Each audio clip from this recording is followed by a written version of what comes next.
తనుకొని ఆ గ్రామం అభివృద్ధి కాలే.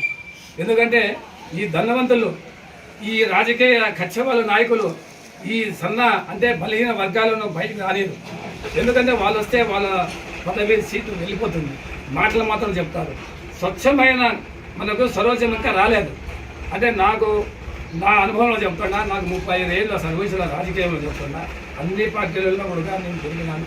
కానీ మనకు బలహీన వర్గాలు మిగతా కులాలు కూడా సరైన స్వతంత్రం రాలేదు. ఎందుకంటే ఐకమత్యం లేదు ఈ సన్న కులాలలో. ఈ ఐకమత్యం వల్ల వాళ్ళు మనం క్యాచ్ చేసుకొని మొత్తం రాజ్యాంగం వాళ్ళు వెళ్తున్నారు. మనమే పూలమాలలు, మనమే జెండాలు, మనమే వాళ్ళకి ఎత్తుకొని తిరుగుతున్నాం.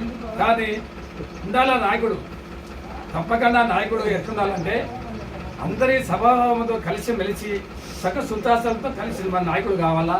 అందులో నాయకుడు ఎవరంటే భారతదేశంలో మొట్టమొదటి నాయకుడు నందమూరి తారక రామారావు. ఇంకొక ఆయన ఉన్నాడు